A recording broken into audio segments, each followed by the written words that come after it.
Drop a 10 podcast. We hold it down. They know what's now.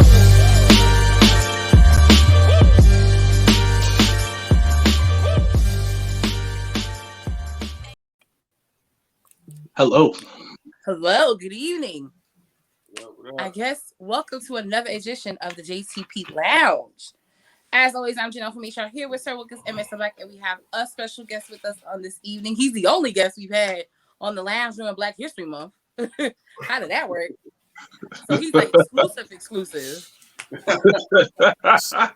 Call us coons. Listen, that's what they always say. We know the truth, though. All right. So any guest that has joined us, I don't introduce them. They introduce themselves. So, my love, introduce yourself to the viewers and listeners at home. What's going on? It's the urban playboy, Mr. Fresh to Death, Pretty Boy Smooth. And I'm here. Where are you from? Tell us a little bit about yourself. I'm originally from Hempstead, New York. Oh, you from Long Island? Yeah. Wow. Yeah. I grew up hooping out there. I started at Hofstra University and I transferred to Mercyhurst, which is in Erie, Pennsylvania, where I live now. So I've been in Erie for about 5 or 6 years. And hopefully I'll get out of here soon. Where are you trying to go? I think I want to move to North Carolina, honestly. I kind of like that area. So like Raleigh or Charlotte or something like that at some point. Mm-hmm. Definitely a good move, especially for the wrestling aspect of things. Yeah, I'm kind of like in the middle of everywhere that I travel, so it kind of works for me, and it's really cheap to live in Erie. But I like to live in a more diverse area, like growing up in New York and whatnot. And Erie is not diverse at all, really. So it'd be nice to get out of here a little bit. Not at all. Not at all. Yeah. So When you say cheap, right? Oh, is it cheap? It probably is cheap. It's hella cheap. Like bottle service is like $80. Like it's just confusing. What? Yeah, it's stupid cheap out here, Yeah. man. You know you a New Yorker when you say bottle service is cheap. That's what you know you a New Yorker. Oh yeah, you know I was out here tweaking for a little bit. I had to. Wow. Wait, how long what years were you at Hofstra? 2010 to 2000. I don't know. I think it was like I graduated from 2009 from high school, and then I think I was there to like 2013, and then I went to Mercy. No, I'm tripping. I got my undergrad in 2013. That's why that number stuck in my head. I left in 2011. That's what it was. Mm-hmm. Oh, okay. But you Yeah. started there. Oh, okay. There was some wild parties at Hofstra. I went to St. John's. Oh, okay. I've been around And there. I knew a lot of people that went to Hofstra too. So wild and crazy stories. I Yeah. went to the bathroom, and I guess you lived on campus. Oh yeah, I did. So there's a dorm there that all the athletes live in. Yeah, a lot of us were in C Square. Like Whatever it was, I had to use the bathroom so bad. So my homeboy that I was visiting, I was like, "Yo, I gotta use the bathroom." He snuck me into the dorm because I don't think nobody outside of like athletics can go in. And we went on like every floor to find a bath. It was just wild, but wild times at Hofstra, I will say. I mean, I could remember just the alphas and the Qs fighting at every party, just wild shit. It was dope. This is the Warriors jump off, like on some Warriors jump off, like oh, it be real. They be like wait, hold up, like were they actually fist fight or were they like dance fighting? Like nah, bro, they were scrapping. We'd all be in Hofstra, USA, which was like the club party area for us. Where all the parties is at. Yep. Yeah. So then, whenever that Lil Boozy song "Wipe Me Down" came on, let's move out the way because they gonna be bumping motherfuckers and shit and not care. And then somebody would bump somebody, and then they would just start brawling. Yep. So one of my friends from high school, he's actually a Malik from Hofstra. Oh. And we went to a party, and that's how that ended. Was they started strolling, and everyone knows you just get out of the way, and somebody didn't move, and that was that. I'm like, yeah, I ain't want no parts of that. That's hilarious. I know a couple of campers that probably was in your graduating class. It's a small world, son. It's a small world in Queens. I didn't know Queens. Yeah, me and him were born in Brooklyn, but we were raised in Queens our whole entire life. So we had friends from Long Island, from Queens. Like, didn't Ruben Black? Didn't Ruben go to Christ the Kings? I don't imagine with the Christ the Kid, Mrblacc, French. I mean, Satan, French's Prep. All those private schools. I know somebody in all of them. Yeah, all those baller schools. We know somebody from there, and we grew up with some. So when you said Hempstead, I was like, oh yeah, Hempstead. All right, cool. Yeah.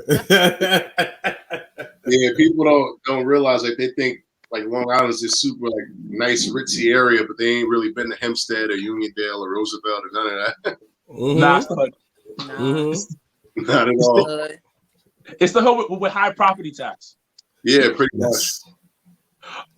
So I guess I'll go. How the hell did you go from basketball to wrestling? So it is kind of funny. So I've always loved wrestling, but I only knew about WWF at the time. Like, I didn't know about the independents or anything like that. So pretty much when I was growing up, my dad worked 4 jobs and my grandma would babysit us a lot. So when I was over there, like, that's all that would be on TV. And she loved like in The Rock and whatnot. And then if I'm home on like a Monday and my dad gets home late at night, like Monday Night Raw's on, so we were just watching that. So I always like loved wrestling and whatnot and enjoyed watching it, but I was still playing basketball. So I want to say once I started taking it like more seriously in like high school and whatnot, I kind of fell off. But when I got back to college, I would still keep up with like the pay-per-views and whatnot. And we'd be in like the training room and they'd be mad that I have wrestling on the TV instead of like some Final Four game or whatever the case may be. So I was originally going to go play basketball overseas, but when I didn't and chose to go back to finish my master's, I was kind of like in limbo, not knowing what I wanted to do. And it just so happens that I had a grad assistant position, and one of the girls that worked for me, her friend dated a local wrestler in Erie. So, what's his name? John McChesney. Okay. Yeah. So pretty much like they knew I liked wrestling, so they brought me to that one show. And then after that, I just kept going by myself. And I brought one of my roommate's friends one time, and she just kept asking me, like, why don't you do this? You're bigger than half these guys. You're in better shape than some of them and stuff. And I was just nervous. So I asked them about like reffing. And they were just like, nah, son. What? You're way too tall.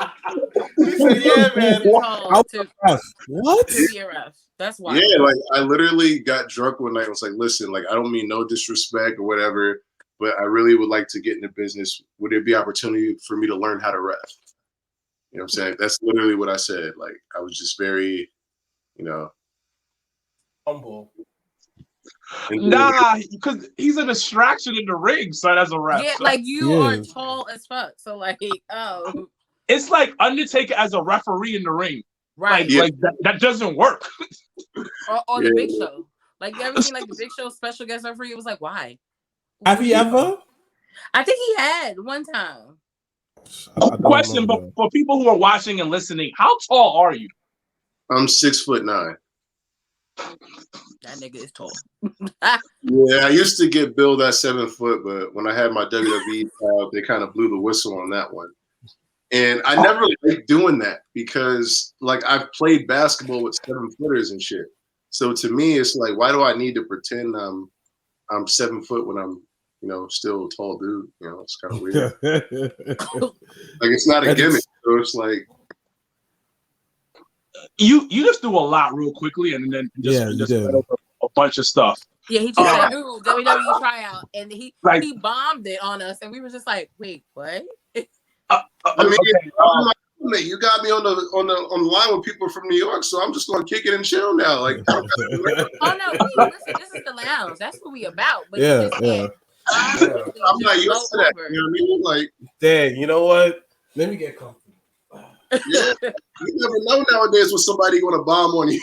You're right. You're right. You gotta know when to spin some. You feel me? All right. Question. All right. Look, this is funny. So you get into wrestling. as a ref. Who the hell said, motherfucker, chill the fuck out, get your ass to start wrestling? This ref shit ain't working. Yeah, John McChesney. Like they deaded that after the text message.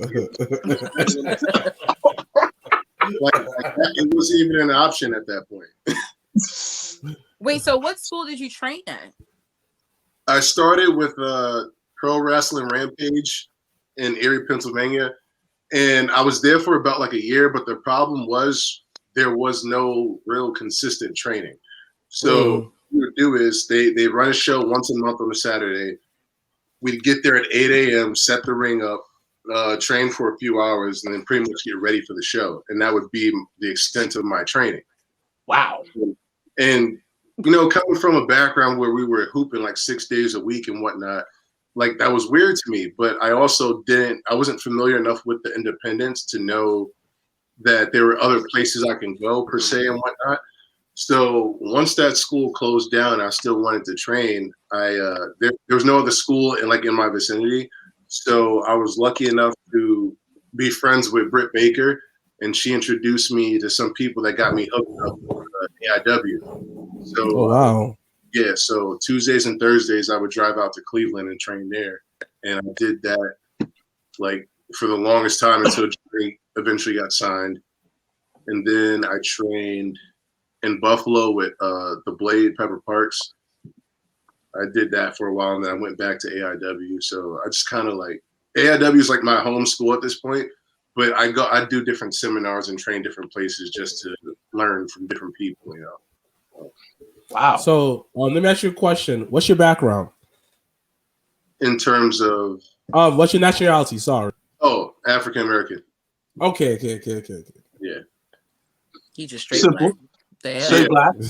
Yeah, straight black. All American slave. Okay. Yeah, my parents are from Alabama. Oh. You know why I asked? Because you have that, but then again, it makes sense. Like you grew up in Hempstead, but you have a Caribbean swag to you. So one of my best friends I grew up with is Jamaican. So okay. Yeah. There you go. There you go. So I come around like a lot of shit all the time. I was around a lot of shit all the time. So okay, there you go. So, that explains a lot. Before we move on, I gotta ask this question though. Were you at these bashments with your tall ass doing the moves? Would you wait? Say it again.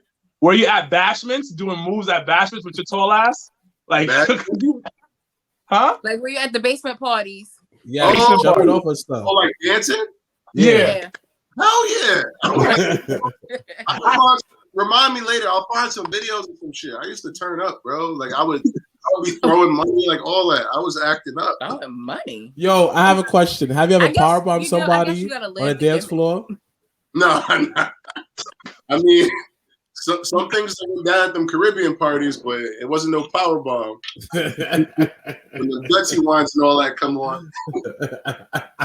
There's a lot of daggering.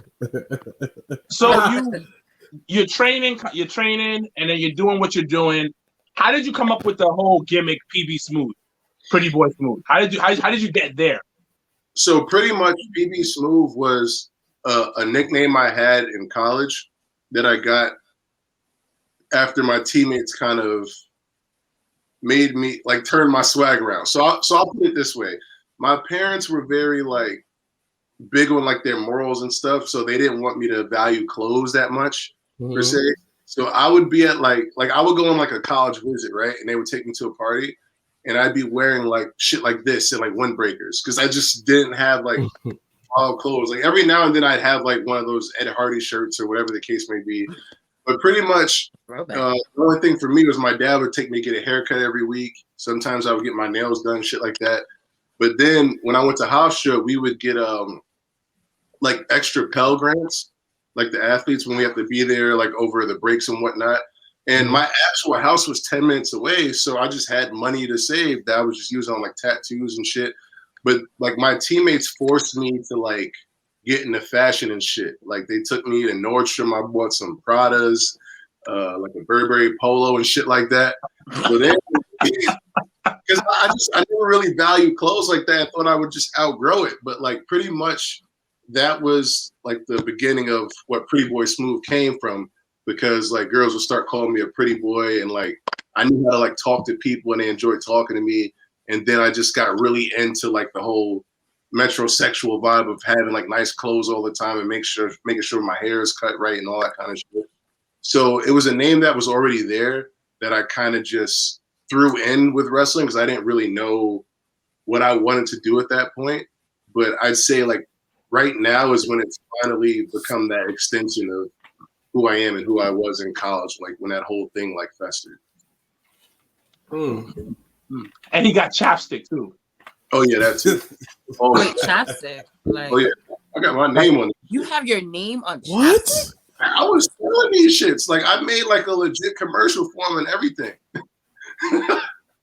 this I my mean, listen, stick right here. you gotta promote yourself. Why not?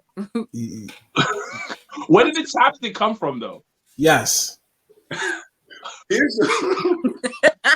Well, believe it or not, you know Facade, like the wrestler Facade, the Neon Ninja. I've heard of him. He's the one that gave me like that idea because like it was hard to find like something specific that connected to the wrestling demographic that would portray like what I'm trying to show. You know what I'm saying? Mm-hmm. So, like black people would get me right away. Like if they would see me do certain shit. Like if I used to wrestle in a Gucci belt before I found out all shit about them and whatnot, which I stopped wearing. You know what I'm saying? But like the chapstick was just something easy to like play around with that would add more character to me if I made it that. If that makes sense. No, yeah, that's I just actually like it. that's just like scarves or certain ring gear. No, it makes sense though. Yeah, it's just really acting like a fuckboy. Like Wait, but are you like that in real life? yeah, like to a degree, 100%. You know what? I love your honesty. That was real. I was like, whoa. Oh, okay. I went straight up, but that's why like it's easier for me to portray what I want to in the ring now because I've learned how to like blend that extension of myself. You know what I'm saying? Like obviously I know when to be professional or when to like tone certain stuff down. But by nature, like, yeah, that pretty much is who I am. Nah, that fucks with it. No, it's real. Yeah, so what has been some of the hardships you've encountered being in such a rural area of Pennsylvania in training? And then you said going back and forth to Cleveland. Like, what were some of those like experiences? And you being probably the only black person there. But it's Cleveland. Like, there's nothing in Cleveland. Shout out to Joe King. You know what? People say that, and honestly, Cleveland was I had one of the best times. I went on a work trip, and I stayed in Cleveland for 5 days. Their downtown area is so small, everything is there. The casino, the bars, the hotel, the stadium's right there. Like, everything's right there. So Cleveland actually is a bit of a good time, I will say. Yeah, Cleveland wasn't that bad. Erie was just, I'll put it this way. It was a culture shock for me. But I'm one of those people that know how to like adapt to the situation I'm in and make the best of it. Mm-hmm. So pretty much, I between like playing basketball for like a local school, between getting my master's degree and like certain things, like I was able to network with a lot of different people out here, whether it be politicians, whether it be people on the police force, just like random shit like that. So like people kind of like know my name out here. And then from like being in the newspaper a few times and shit like that. So I'm like, I know me personally, I'm okay. I'm more worried about like everybody else because not everyone is in that same like situation I'm in. But in terms of like the culture shock, Erie is a place that's very behind the times. So we have like a Lower East Side area where a majority of like the African Americans live, and it's not like a great situation. It's very like Erie in general is like very poor city kind of deal. And there's not many of us. So it's like people only know what they see on TV and shit like that. So when somebody like me comes around that dresses different, that talks articulately and shit like that, it kind of like messes with their head a little bit. So there have been times I've had to check people, but overall, like I've kind of made it work and made the best of it. So like I'm not like I'm not like miserable, but again, it's not a place that I'd want to retire to long term, raise a family. So That's fair. I love how you just smooth over like so much shit, and then we gotta like track back on shit. Yeah. No. We yeah. still no. I had pinned that WWE tryout shit he threw in the loop. I was like, but I'm also on the fact that he has his master's degree. oh wrestling yeah, full what time. master's in? Yeah. Organizational leadership. So let's backtrack that. What made you get into organization leadership? I wanted to work in like managerial positions, and I really like communication and like public relations and stuff like that. And there's so many different avenues you can dive into with that. And it just seemed like organizational leadership was the program that kind of encompassed a lot of that going into like grad school for me. Mm-hmm. So, I mean, realistically though, I was still, so when I was at Hofstra, I redshirted my first year. Do you guys know what like a redshirt year is pretty much? Yeah. We know what it is. Could you explain to people who don't know what it is? Yeah, so when you redshirt, it's typically when you have some type of injury or some type of eligibility issue where you can't play for a year, but because you didn't play that year, that year of athletic eligibility rolls over. So my freshman year, I had like a really bad knee injury, and they redshirted me, so I would have had 4 years to play after that. Okay. So, yeah. So, well, I'm pretty much going to just tell the whole story at this point, just to not backtrack. All right. So pretty much I had like a really bad knee injury. I was 17, and the coach that we had, he left to coach at Fordham University because they offered him a lot more money. Mm-hmm. And then we got a guy that got a DUI 2 weeks later. And then we get another coach who's like a first-year head coach, who recruits his own guys. And around this time, there's a doctor's note that says, I won't ever be able to play basketball competitively again because of my knee. So anyway, I'm doing therapy, I'm training, whatever. I end up getting healthy and able to work out with the team, and things are going well. But because this guy recruited whoever he wanted to, like I never really got an opportunity. So like I wasn't playing much, even in games that we were like losing or whatever the case may be. But anyway, the end of that year, the coach says, you need to transfer. You need to transfer because I'm not going to give you like your last year of eligibility. So I was going to transfer to University of New Hampshire, but when you go D1 to D1, you have to redshirt again. So at this time, I'm still thinking like I want to play overseas, so I need stats to do that. So then I decided to go D2, and then I ended up at Mercyhurst. Okay. What was the original question? I'm zoned out right now. I'm sorry. Oh, no, you good. He had asked. It was, part of it was about your masters. Yes. Oh, then I asked you. yes. Then I asked you why you got into that. Why you got a master's is that? Yes. Yeah. So pretty much, like every year, like I was on course. Like I was passing on my courses. I had solid grades and whatnot. So that 5th year was paid for by Mercyhurst. So that 5th year, I was getting a grad certificate in like public relations, and then I was going to go play overseas. But because of the relationship I was in and other things, I decided to go back, and then I got the grad assistantship. So pretty much like those 6 years got paid for. Yeah. When you get the GA, they pay for it.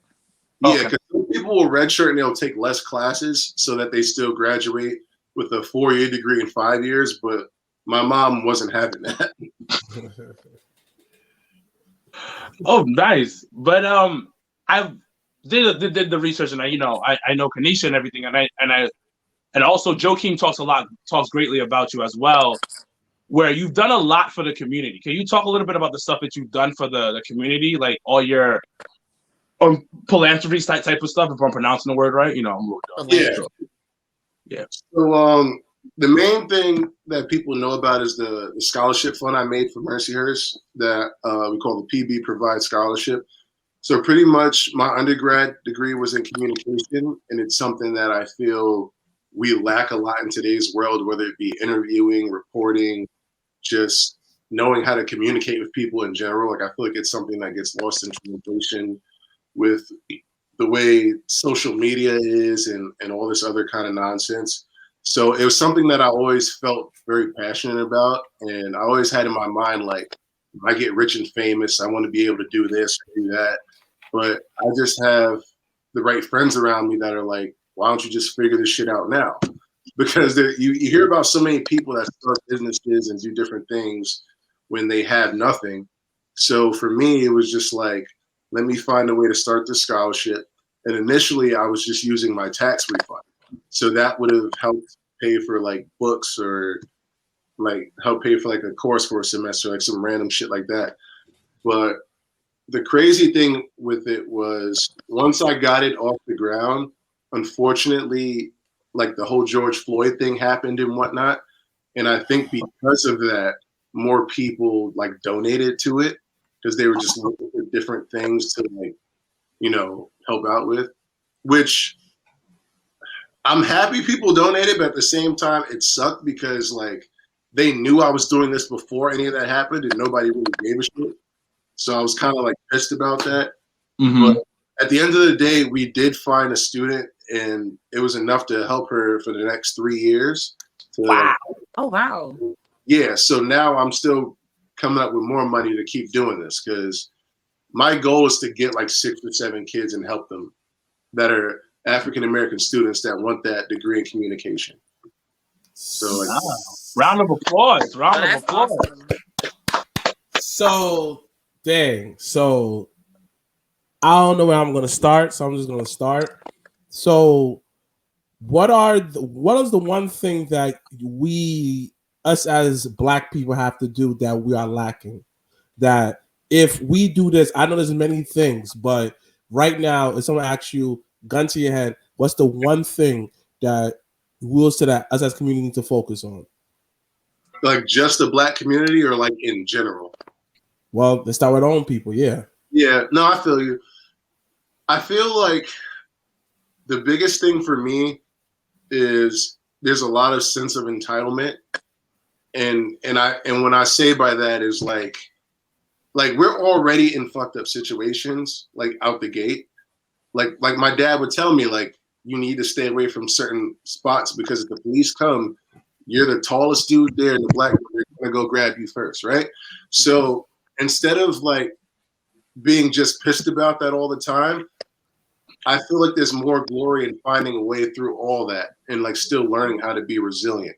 Like I feel like a lot of us get caught in situations and they get comfortable with just being in that situation as opposed to finding a way to figure it out.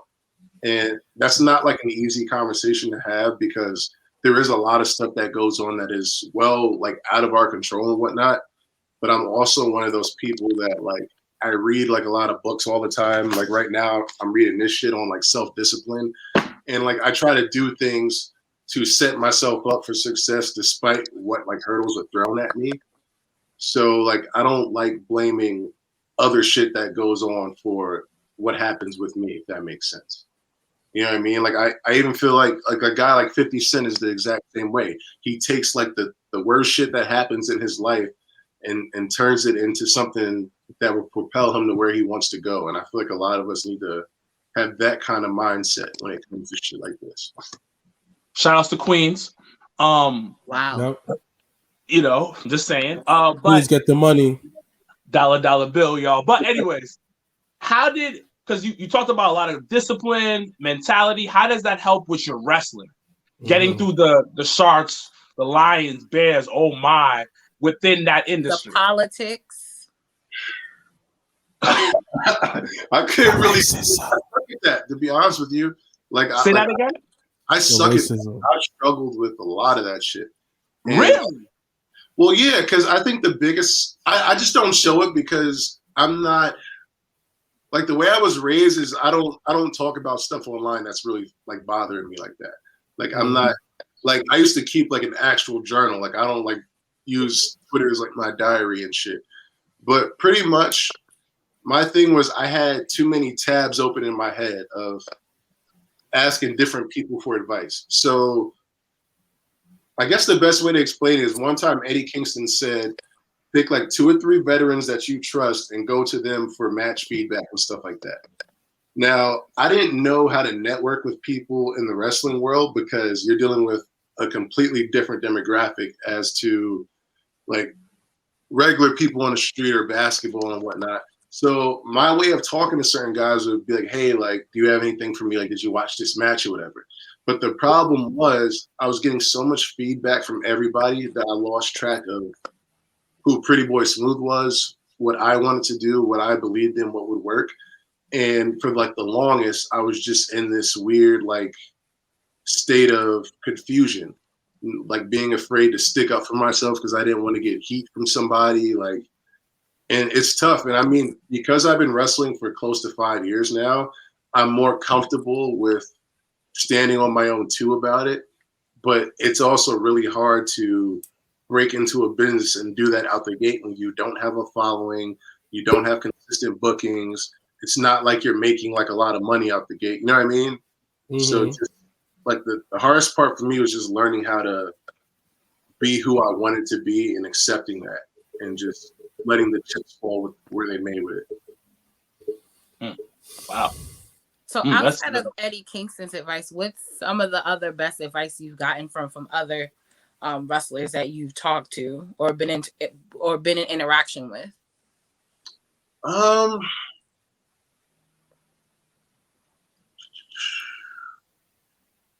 As cliche as it sounds, it's usually like random guys, like a Matt Cross. Like he'll just tell me, just be yourself and stay ready.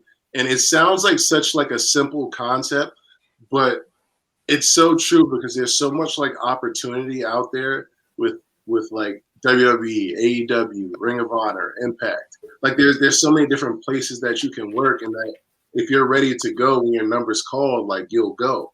You know what I mean? Like I remember Colin Delaney telling me that wrestling essentially at times is a casting call. Like you may not be what they want at that moment, but if you keep doing what you're doing and still building your brand, they may come back around and find you. You know what I mean? So what I do now is I have a list in my phone of certain guys I'll go to specifically for match feedback, specifically for like character and social media stuff. And I just don't deviate from that list. And I pull what they tell me and then add my own personality to it and what I feel in my gut is the right thing to do. So what was the biggest life lesson that you learned from wrestling? Like life lesson? I haven't really thought about that, honestly. But I think it is to just believe in myself when it really comes down to it. Because when I first started, like I was told, Pbsmooth's a stupid name. People are just going to think peanut butter. And in my mind, I'm like, you don't know all these black people like Snoop Dogg and 50 Cent. Like, why would you think that? But you know, I mean, but peanut butter smooth. So I would have. Yeah. And people love peanut butter, which is fine. But to this day now, if you go on Google and you type in Pbsmooth, I come up first. So I won that battle. So that was the lesson for me to say, you know what? Like sometimes you got to say screw everybody and just believe in something so passionately and go for it. So I think like wrestling really helped me do that. Yeah. So because you talked about it before, now we're back to it. This WWE tryout. And I know you probably can't say too much because you probably gonna end up with another one. But how did you get the tryout? How did it feel when you heard about the tryout? And what did you take away from the tryout? So I would reach out to them, and I was doing like extra work periodically whenever they were in like the 4-hour area geography or whatever. I think when Johnny got signed, he probably spoke to somebody, honestly, like when they knew that I was reaching out to them again, because I put him like as my trainer, and Johnny Gargano has such a good rapport of like training his students, and he's in such good standing with them that he told him like, yeah, he's a big guy that works hard, is athletic, whatever the case may be. So I think that played into it. Lord, I really what? Because he loves Johnny Gargano. Well, yeah, Johnny is that dude, man. Like exactly. I wouldn't be where I am if it wasn't for him. I really wouldn't. But pretty much, it was a good experience for me to know how they do things there. So I took away like a lot of different drills and stuff like that. I remember Matt Bloom wanting me to get like my legs stronger, so I've been working on like squatting heavier weight and like just building like muscles and shit like that. I mean, it wasn't like, it was very like fundamentally based, if that makes sense. Like they wanted to see how you move in the ring, if you're safe, like how your rolls are, and like are you in like good shape and stuff like that. So pretty much I just took like a lot of the drills I learned there and I still revisit them like in some of my workouts just so like I could stay fresh and be ready to do that. And it was nice to get feedback on like specific things. So like a big thing for me was I was built like a basketball player. So I was 6'9", but I was 230. So I was kind of like a slim dude. So like I started changing my diet and things like that so I can get to where I'm at now at like 265. So 265. Really? yeah. Dang. What did you change? Could you You give know us what? some Not for nothing. TV makes you look smaller still. I can believe that. Like it's the oddest thing. So, I had watched and I wanted to ask you about it because when he said we were interviewing, I said, "Oh, you know, I gotta ask this question." I had watched the GCW for the Culture show. Yeah. The one that just happened recently, it was the 24 hours, and of course, the For the Culture show had all the technical difficulties, which I won't get into because that'll be that. But your match with Calvin Tankman, though, I'm gonna need you to break that down because that just the polar opposites, and it fit. It was like a puzzle piece. I was like, oh, this is actually not that bad. Because I get concerned when I see a really, really big guy and a really, really small guy, but sometimes it works. So talk a little bit about kind of like just getting prepared for that in that match itself. Because I also wanted to ask, how has it been wrestling during a pandemic? Because, you know, not every place is open, but a lot of people, you know, as the world started to open up, it had just been straight ahead and started wrestling again. So first part of it is, how has it been wrestling in the pandemic, and then your experience at that For the Culture show? This has been a better situation for me just because in general, like with the world slowing down, it allowed me to reinvent like my whole persona and how I wanted to present myself to a crowd. It helped me look at the mistakes I've made and learn from them and stuff like that. And all the bookings I've been taking are like quality shows with quality opponents. And the majority of the time they're pretty spaced out. So on like a regular level, like being vegan and exercising as much as I do and building my immune system, I'm able to like stay healthier in most cases. Obviously, we still have to do the COVID testing for shows and whatnot. And I'm around a lot of people on a regular basis just from like my everyday life, pretty much. But like I'm taking care of myself as best as I can. I'm not going out to like clubs and turning up on like some wild shit and whatnot. No bottle service? No bottle service. See, now we gotta go to Erie so I can just do bottle service just one time. I mean, it's $80, dogs. Like, come on, man. You can't beat that, man. It was that, and I was getting in for free because I knew the owner. So, like, I was in like, sections and all that. I used to. Dang. This man getting NBA treatment in Erie, Pennsylvania, y'all. I really was, man. It's crazy. People thought I played for the Steelers or some shit. Oh, God. That's stereotypical, by the way. Black man. Every day I get asked some dumb shit. Dumbest thing you've gotten asked. Somebody asked me, like, seriously, like, thought I was like LeBron and played for the Cavs. I look nothing like that, man. No. Like, nothing. What, they white? Nothing. Yeah, that goes without saying. So ignorant. Are you LeBron? Like, what? I'm like, wow. You see me here. I think I'm him. Like, I get asked dumb questions all the time. How you took that when that person asked you? It depends on like my mood that day, because sometimes I'll like laugh it off because people are like, oh, they're old, they're stuck in their ways.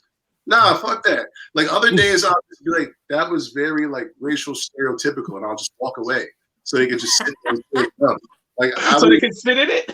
Yes, make them uncomfortable. Listen, I'm all about making people uncomfortable that don't look like us because, oh well. Yeah, it's that and just like dumb questions. Like like, oh my God, you're tall. I'm like, I know. It's just like it all depends on the approach you give me. But if I feel like some weird energy, like, then I'm probably going to say some shit. I'm not gonna hold you. When I saw you wrestle, I think it was BCW. It was for BCW. the first time. Yeah. I was like, this motherfucker is dumb tall. Yeah. Sorry. Yeah. Bad That's tall. the person that came out of Watching me wrestle, that makes perfect sense. I was like, yo, damn. Because honestly speaking, you don't see that many taller dudes in the independent scene like that. No one's over like no one's over like 6'5" like that. Matter of fact, how about you don't see tall dudes like that, period, in life? Like, there's a dude at my job who's 6'10", and I'm gawking at him like, dang. And before I get to finish, I'm 6'10". I was like, all right. But 6'10", like, I looked at him, I was like, it's not that tall. He said, I know. I was like, all right, whatever. No, if you gotta know, if you enter like a train or like a room and you gotta bend down, your ass tall. You know what? Yeah, you're right. I mean, that's part of the reason I made like that new vignette I have on my profile. It was talking about being like an everyday draw, because like whether I played basketball or wrestled or some shit, no matter where I go, somebody's gonna say something to me. So like that was kind of the direction I was going with it. Just because like I made it out of anger. It was kind of funny. Where do you lean towards more? Because I feel like you're more heel, but are you more of a face? Which one do you feel more comfortable with? I feel more comfortable working face because of like the energy and the fire I can bring when it's necessary. Like if you see my match with AC Mac, you'll see why. But like heel's also like comfortable too, I guess. I don't know. It's tough. It depends on who I'm with. And like because me and AJ Gray have had this conversation. He's like, if you come out with Jocelyn, you could be a baby face because you're with like her, people are going to cheer you. But if you get into a ring and just start putting on chapstick in front of a dude you about to fight, you gonna set him off. So, yeah. I thought heel because of the chapstick. Yeah, me too. I love the fuckboy. I love the tights though. I love how because I know I saw that you have new tights. He has tights with chapstick and area codes. So the area codes where the bitches be different area codes above the bitches is at. See? I can't say anything. I'm just saying. I got new tights. Hold on. I gotta look at this. Yeah. Wait, just you half of them. Did she show us? Oh shoot. You want me to go? He does. Yeah, go get him. I want to see this. I want to see what area codes we talking about. Because that's wild. Wow. Yeah, it's extremely cool. It was a dope concept on that. Outside of the box thing. I'm intrigued. So let's see. First of all, I would think those are razors. So that's already hilarious. Yeah, so you see the chapstick with the different area codes on it? 917 wow. 630 607. Wow. But that's genius. Oh, okay. That's how did you think about that? I was probably drunk, bro. I really don't know. I really don't remember, honestly. I really don't. Nah, but that is fire though. That's dope. That's dope. Well, I couldn't think of any like cool designs. Like I was looking at Leo Rush's gear. I'm like, yo, he just got like mad shit going on. Like I can't think of nothing like that. Oh no. Listen, and you can't fall into the typical I'm tall, so I'm gonna get the Kevin Nash big sexy pants. Yeah, I don't know if those fit.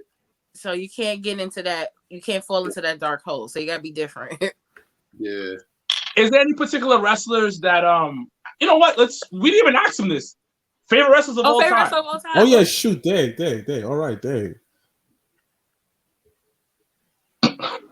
I know, right? I'm not good. This guy. Just throw some names. Yeah. I'd probably say The Rock because like I kind of want to follow that realm of what he did. You know what I'm saying? Between wrestling and branching off to other things and like encompassing it all together. In terms of like, yeah, I really like watching Pete Dunne. I really like Kane. Yo, everyone likes Cade. Yeah, Everybody's man. a low-key Cade fan. Like everybody I meet, Yo, from like the classic littlest Kane. to like the biggest, everyone But said the same thing. They love Kane. I just remember playing video games, and that was the dude that I could never beat. Like, Facts. You know what? You're right. You're right. yes. You know what with Kane? He kept his gimmick for mad long. Yeah. Like It all went downhill after he took the mask off for RVD for me. That's why I signed off. No, you can say that. You can say that. But For for the me- most part, he kept that gimmick going. I feel like he went downhill completely is when he started tag teaming with Big Show. Like he took off the like he was shirtless. I'm like, bro, I don't want to see your body, man. No, like, yeah, it was too like for one, like you took off the mask. That's one, but at least keep like the the tank top. But then you was too exposed, dogs. Nah, man, wasn't the same. B. I can say DX was my favorite, like, stable for sure. Like, I really like Shawn Michaels and Triple H and all that. And everyone running around saying suck it at school and shit. We all did, especially in New York. Especially New York. That's fucking dope. So you're doing so much dope shit. Like, honestly speaking, like I barely know you, but I'm super proud of you. Yeah, Thank just to have a scholarship at a university is that alone. Like you're gonna have to not only when we end the episode tell everyone how they how they can donate, and then also send us that information too.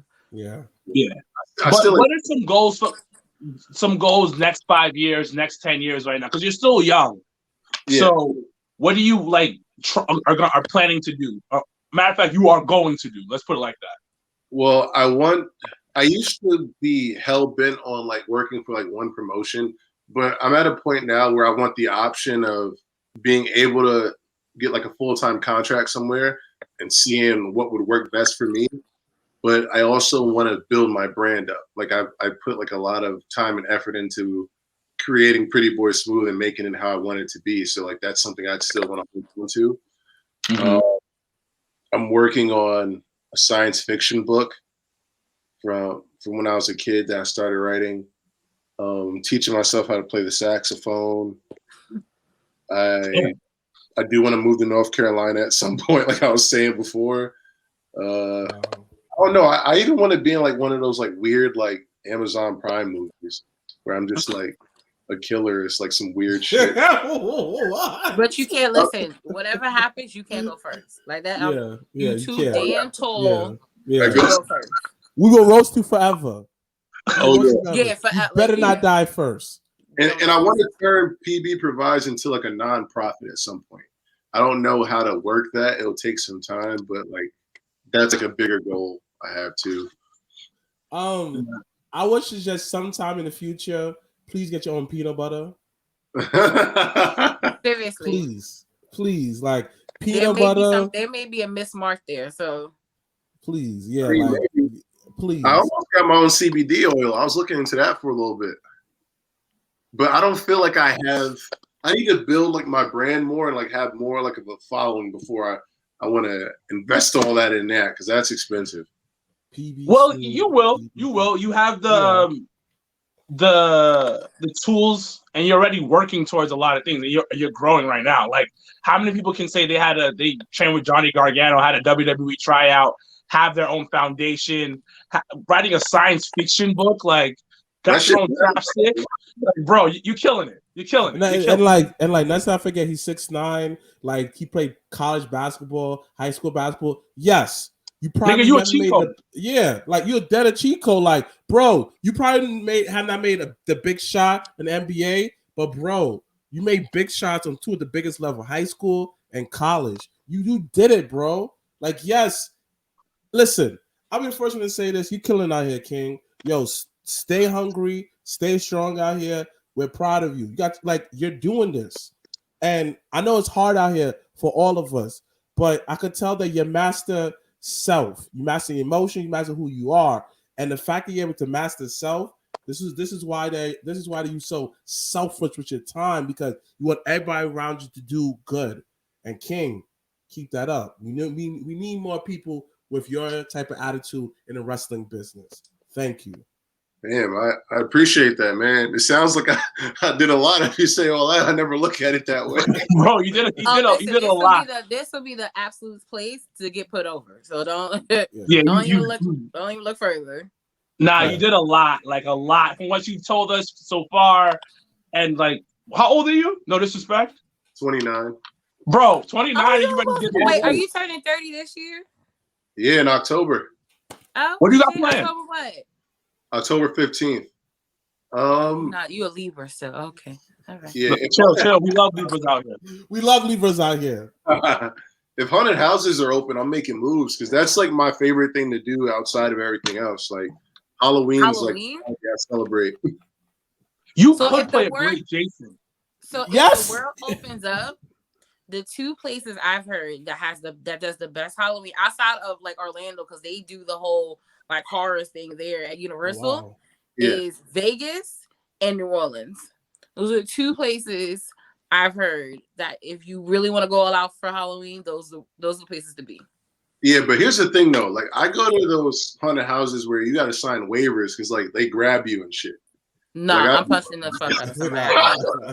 I can't do that. I can't. I can't do that. No, matter of fact, I gotta find the video. It's on my IGTV, but I don't know if it was like a year or two ago for my birthday. I went with some of the Pittsburgh wrestlers to the Scare House, and like and Duke and Gannon were there with me, and the shit is just hilarious. Like just seeing like Duke jumping and shit while like things are just flying at us and stuff. So I gotta find that video and show that to you. Yeah, but are you gonna audition to be a villain in a scary movie though? You have to. At some point, yeah. I mean, I want to try voice acting first because I feel like that's something I can do on the computer. Like there's certain stuff you can look up for that. Mm-hmm. I gotta meet Sasha Banks and see if I can get a plug for like the Mandalorian or something. You could be a good space of monster. You got the hype. Yeah, man. You never know. Last question from me. How was the WWE catering? Yes. Oh, it's fire. It was when I was there. It was fire. First of all, any free food at this point in my life, 9 times out of 10, I'm taking it. But the problem is, like, I thought it was a test because like the shit is so good, but you don't know if they're gonna call you to do something. So you don't want to get like full and then have to be stuck in the bathroom or whatever. Like you can barely eat anything because you want to be in the hallway to see if somebody can grab you for something. So. Mm-hmm. So I don't know. I was trying to not get the itis. Oh man! It was so good to have you on. Last question. Wow. Yo, one of my favorite episodes. Have you gotten booked for WrestleMania weekend? Yeah, I got what is it? I'm on the For the Culture show. I'm on Untitled Show. And then Faye talked me into yes, because that's exactly what I was asking for. I was like, you're gonna need to be in this gray sweats. I was just saying. Man, I'm wearing relax. Just saying. I'm wearing compressions. You said you're wearing, excuse me? I'm wearing some compressions under there. Wholesome. Relax. I don't believe it. Janelle's gonna be there. She's gonna be doing commentary. Yeah. So yeah. And then I didn't realize that for the culture. I don't know why GCW always feel like niggas gotta get put on a show at midnight. I don't understand this. But the For the Culture show is at 11:59 Thursday night. So I'll be in Tampa by then. So I thought I was gonna miss the show. So no one got jobs out there? It's WrestleMania. Well, when you're there for like a wrestling weekend, there is no like real world outside of that. Yeah. You can have wrestling at 2:00 in the morning and it'll be packed. Because that's what you're there for. Word, I'm about to rent a sports car and act up. The venue outside. They're gonna pull up in a Lamborghini. What up? In Tampa, of all places. Remember that strip? Wilkins, remember the strip we had walked where I took y'all to go to the hookah spot? Yeah. That's like the hot block. That's where I think the show is too, at that Cuban spot. It's in that area. So just imagine wrestling fans in that same area we was at. We had went for a show. When was it? In December? Yeah, it was like the first weekend of December. We went for a show in December, and it was in Tampa. So if you're gonna be pulling up with a sports car, you're gonna be, and you 6'9", mad bitches. Mad Yeah. bitches. He out here living the gimmick. Yeah, he definitely is. So you have to get like at least 1,000 chopsticks. I already got that. Like you at minimum, you gotta at least have that to just start giving out the bitches here. I ain't I'm chilling. Listen, I just want you to be great. So Chill. but thank you, Thank Pbsmooth, you. for joining us on tonight's episode of the JTP Lounge. Before we go, please let everyone know where to find you, social media, and also the information to donate to your scholarships. I do think that is a very important cause that we will definitely talk about putting something into as well. Yeah, so my Twitter account is at Pbsmooth. The Instagram is PB_smooth. And to donate the scholarship's a little tricky, but it's pretty much done through Mercyhurst. So I believe the link is mercyhurst.edu/give, and it'll take you to a site where you can pick like a one-time gift or like a monthly kind of thing. So you check one time, and when it asks for like where you're donating to, you just hit other priorities and you type in PB provide scholarship, and then it'll just prompt you from there. Nice. Gotcha. Yeah. All right. Well, any upcoming shows you have outside of Tampa? That people can find you. The tag tournament for tomorrow at Beyond Wrestling, it debuts on Thursday. So me and Trey Lamar in there representing 40 Acres. That should be a good one. There's some other stuff I have going on that I can't really announce that you'll see on IWTV. And March 7th, I'm headed to Columbus, Ohio for the OWA tournament, trying to win that championship. Shout out to OWA. They actually donated their beer sales to my scholarship. That's so dope. Yeah, so like they're doing big things over there. So yeah. Just Maybe we got to take a drive up to Ohio. That was always my goal before the pandemic hit. I wanted to go Midwest and go see some indie shows. You got to come to AIW, definitely. Got to come to AIW. You got to go to out there one day, guys. Sanction. We got some good stuff out here. Yeah, no, I heard. So hopefully, once the world kind of chills out, we can make some moves. But thank you so much for joining us on this episode. Guys, any last things before we go? Thanks to everyone that came out for Legends this past weekend. For Elimination Chamber. Trying to think anything else. Nah, but Smooth, man. We proud of you, bro. Keep it up. No. Much blessings and success to you, because it's not easy being a man of color doing things for the community and in independent wrestling. So please don't stop. Please do not stop. Keep going. Keep pushing. I got you. All right, bro. Thank you so much for being on the show today. Thank you so much. Until next time, guys. #Black Excellence. #we're out. Yes, sir.